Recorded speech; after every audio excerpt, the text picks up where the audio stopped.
और ये तकरीबन 1 लीटर से ज़्यादा पानी है, ताकि अच्छी सी यखनी बन जाए। और मैं इसको आधे घंटे के लिए बंद कर दूंगी प्रेशर कुकर को।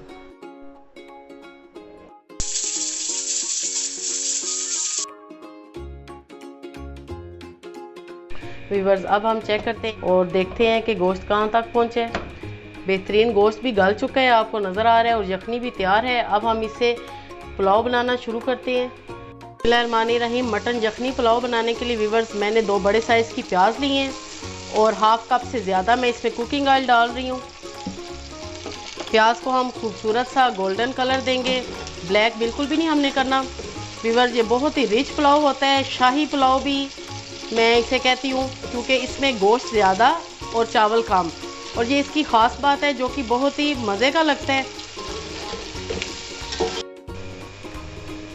प्याज ब्राउन हो चुकी हैं। अब हमने इससे ज़्यादा कलर नहीं देना, अगर हम ज़्यादा कलर देंगे तो हमारे चावलों का कलर बहुत ही डार्क हो जाएगा। अब मैं इसमें डालूंगी अदरक लहसुन।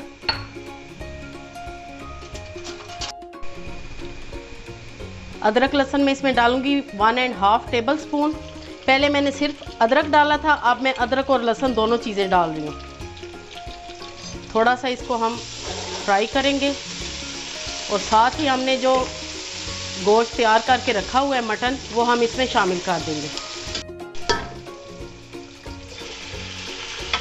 अभी हम सिर्फ गोश्त डालेंगे, यखनी नहीं डालेंगे, और गोश्त को हम फ्राई करेंगे। रेसिपी पूरी देखें, इंशाल्लाह बेहतरीन आपके पास नवाबी मटन पुलाव आएगा, और जब आप बनाएंगे तो सभी तारीफ़ करेंगे। यखनी को बिल्कुल भी हमने नहीं छानना। गोश्त को हम 4 से 5 मिनट हाई फ्लेम पे रोस्ट करेंगे। गोश्त फ्राई हो चुके हैं। अब मैं इसमें डालूंगी नमक। व्यूअर्स, मैं 1 टेबल स्पून नमक ऐड कर रही हूँ, क्योंकि एक किलो सेला राइस है और 2 किलो मीट है।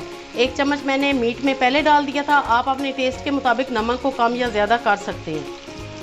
1 टेबल स्पून मैं कुटी लाल मिर्च डालूंगी, ये ऑप्शनल है। मुझे इसका टेस्ट बहुत ही पसंद है यखनी पुलाव में, जिससे कि बहुत ही मज़े का बनता है, तो मैं ज़रूर डालूंगी।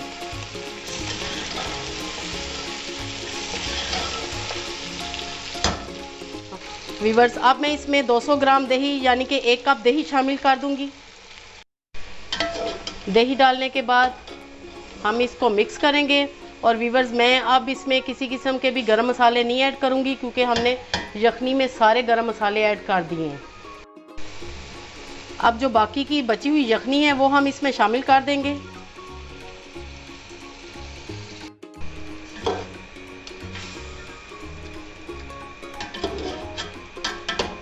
जैसे ही उबाल आएगा मैं इसमें चावल ऐड कर दूंगी। अभी मैंने पानी बिल्कुल नहीं शामिल किया, और जब मुझे लगेगा कि पानी इसमें डाला जाए तो तब मैं इसमें पानी ऐड करूंगी।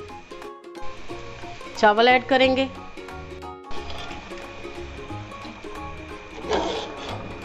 चावलों को करेंगे मिक्स। आपने बहुत एहतियात के साथ मिक्स करना है, क्योंकि गोश्त ज़्यादा है और चावल कम है। तो मुझे लग रहा है कि मैं इसमें पानी ऐड करूं, यखनी कम है अभी, तो इसमें व्यूअर्स मैं तकरीबन 1 गिलास पानी ऐड करूंगी। तकरीबन 5 से 7 मिनट के लिए इसको हम कवर अप करेंगे, ताकि चावल दम के लिए तैयार हो जाएं। अब देखते हैं, थोड़ा सा चावलों को मिक्स करेंगे।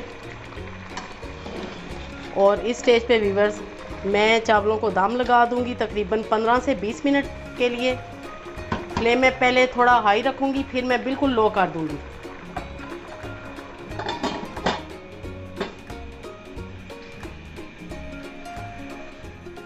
अब हम दम खोलते हैं तकरीबन 15 मिनट के बाद। माशाल्लाह अल्हम्दुलिल्लाह बेहतरीन मटन शाही पुलाव बिल्कुल रेडी है। एक एक दाना खिला हुआ है आपके सामने। और अब मैं इसको डिश आउट करती हूँ और फाइनल लुक आपको दिखाती हूँ। व्यूअर्स, मज़ेदार मटन यखनी पुलाव शाही पुलाव बिल्कुल रेडी है। मस्ट ट्राई कीजिएगा। रेसिपी पसंद आए तो लाइक और शेयर आपने ज़रूर करना है। व्यूअर्स, अपनी दुआओं में याद रखिए। ओके देन, अल्लाह हाफिज़।